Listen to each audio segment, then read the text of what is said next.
নমস্কার, আমি শ্রী শুভব্রত ভারতী জ্যোতিষ জ্ঞান কেন্দ্র থেকে আপনাদের একটা চার্ট কিভাবে দেখতে হয় সেটা আজকে বলছি। ঠিক আছে, তো এটা হলো চন্দ্র, এটা বৃহস্পতি, এখানে লগ্ন কেতু, এটা মঙ্গল, এটা শনি, রবি, বুধ, শুক্র, রাহু। তো আজকে আমরা এই জন্মকুণ্ডলীর মধ্যে ম্যারেজ রিলেটেড ব্যাপারটা দেখব। তো যে কোনো জন্মকুণ্ডলী বিচারের ক্ষেত্রে না দুটো প্রসেস আছে।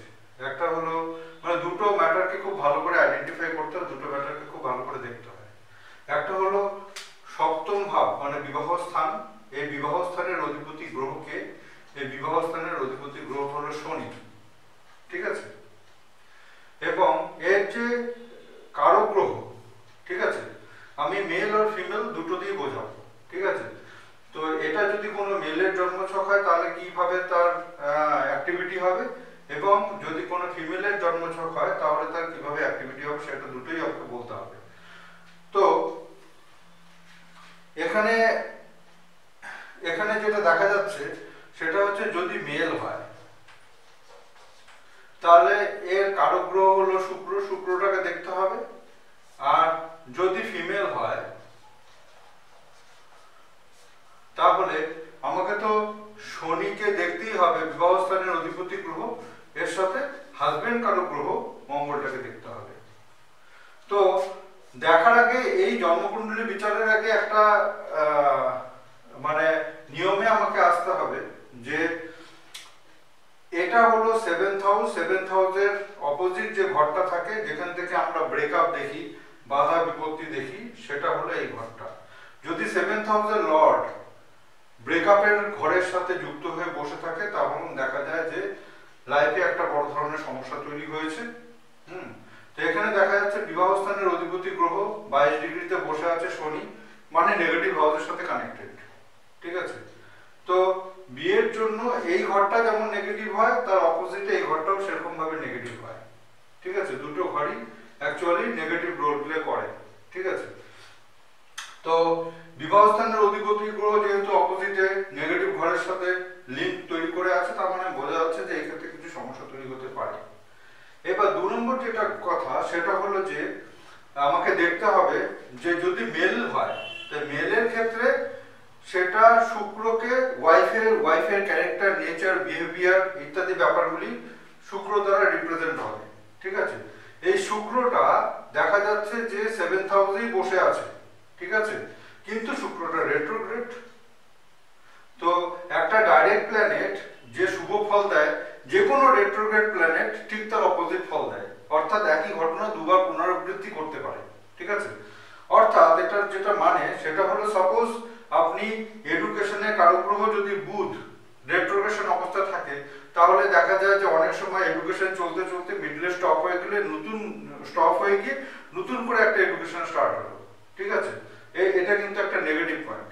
হ্যাঁ, ঠিক তেমন ভাবে শনি যদি রেট্রোগ্রেড হয়ে যায়, কর্মের কারক গ্রহ, কর্ম চলতে চলতে একটা নির্দিষ্ট সময় পর সেই কর্ম টোটালটাই বন্ধ হয়ে গিয়ে নতুন করে কর্ম শুরু হয়। ঠিক আছে, তো সুতরাং ঠিক সেরকম ভাবে এই যে রেট্রোগ্রেড শুক্র এটা কিন্তু শুভ না। ঠিক আছে, সুতরাং এখানে যদি মেলের যদি বিবাহ স্থান দেখা হয় তাহলে কিন্তু এটা নেগেটিভ। ঠিক আছে, কিন্তু যদি ফিমেলের যদি এটা দেখা হয় তাহলে হাজবেন্ডকে আমাকে দেখতে হবে। একটা বিবাহ স্থান এবং বিবাহ কেমন হবে তো সেটা একটা ব্যাপার, এবং তার সাথে সাথে তার হাজবেন্ডের ক্যারেক্টার কি হবে সেটা আমরা মঙ্গলকে দিয়ে দেখব, ওয়াইফের ক্যারেক্টার কি হবে সেটা শুক্রকে দিয়ে দেখব। ঠিক আছে, আর বিবাহ স্থানে তো স্বয়ং রাহু বসে আছে মঙ্গলের নক্ষত্রে। ঠিক আছে, এটা একটা নেগেটিভ পয়েন্ট, কারণ যে জন্মকুণ্ডলীতে যে সমস্ত ঘরে রাহু কেতু শনি বসে সেই ঘরগুলিকেই ডিস্টার্ব করে দেয়, সেই ঘরের যে ফলের আশা সেই ফলের আশাটাকে ডিস্টার্ব করে দেয়।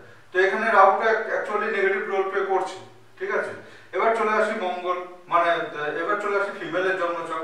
ফিমেলের জন্মছকে দেখা যাচ্ছে যে মঙ্গলটা দেখা যায় পঞ্চম স্থানে বসে আছে স্বক্ষেত্রে, সুতরাং এটা কিন্তু ভালো, পজিটিভ, কারণ স্বক্ষেত্রী। এবং তার সাথে সাথে দেখা যাচ্ছে যে বুধের নক্ষত্রে বসে আছে, এই বুধটা কিন্তু ষষ্ঠ স্থানে বসে আছে নেগেটিভ, অর্থাৎ দেখা যাবে তার হাজবেন্ডের যে ক্যারেক্টার, হাজবেন্ডের ক্যারেক্টার হয়ে যাবে একটু বেশি ধূর্ত বা চালাক। হ্যাঁ, কিন্তু এই চালাকির জন্য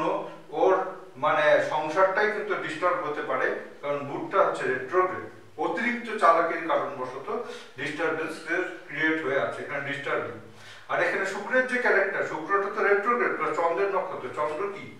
চন্দ্র এমন একটা ক্যারেক্টার যেটা হচ্ছে ওভার ইমোশনাল ক্যারেক্টার, নিজের মাইন্ডকে কন্ট্রোল করতে পারে না এমন একটা ক্যারেক্টার। হ্যাঁ, প্লাস হচ্ছে চন্দ্রর মধ্যে যেটা আছে ব্যাপার, ক্যারেক্টার মানে একটু বেশি আপ ডাউন করে আর কি, ঠিক আছে। তো যাই হোক, আমি আর এটা বিশেষভাবে ইলাবোরেট করলাম না, কারণ চন্দ্রের একটা ব্যাপার আছে কি, চন্দ্রের 27খানা বউ, ওয়াইফ, 27খানা ওয়াইফ থাকে, ঠিক আছে। তো সেই জন্য চন্দ্রের ক্যারেক্টারের মধ্যে খুব ফ্রিকুয়েন্টলি পার্টনার চেঞ্জের একটা মেন্টালিটি দেখা যায়, ফ্রিকুয়েন্টলি পার্টনার চেঞ্জের কিন্তু মেন্টালিটি দেখা যায়। এই জন্মকুণ্ডলীর মধ্যে যে তার ওয়াইফ হবে, ওয়াইফের ক্ষেত্রে কিন্তু মেন্টাল আপস অ্যান্ড ডাউনসের একটা বিগ ইন্ডিকেশন লক্ষ্য করা যাচ্ছে। তো এটাই হচ্ছে একটা নেগেটিভ পয়েন্ট। সেই জন্য এটা মেল হিসাবেও কিন্তু জন্মকুণ্ডলীটা একটু ডিস্টার্ব, এবং ফিমেল হিসাবেও কিন্তু জন্মকুণ্ডলীটা একটু ডিস্টার্ব, ঠিক আছে। ফিমেলের হিসাবে জন্মকুণ্ডলীটা শুধুমাত্র অত্যাধিক চালাকি কারণবশত ডিস্টারবেন্স, এবং মেলের ক্ষেত্রে তার ওয়াইফের ক্যারেক্টারের জন্য কিন্তু ডিস্টারবেন্স আসতে পারে, ঠিক আছে। তো এটা বোঝানোর জন্য আপনাদেরকে এই জন্মকুণ্ডলীটা বলা হলো, ঠিক আছে। তো যাই হোক, আমি আবার যখন ইন ফিউচার আর একটা কোনো জন্মকুণ্ডলী বিশ্লেষণ করব, সেই জন্মকুণ্ডলী কিন্তু এইভাবে আমি আপনাদেরকে বলে বোঝাবো যে কোথায় কোথায় কোন কোন পয়েন্টগুলিকে আপনারা দেখে সঠিকভাবে ডিসিশন নেবেন, ঠিক আছে। নমস্কার, আজকে এখানেই শেষ করছি।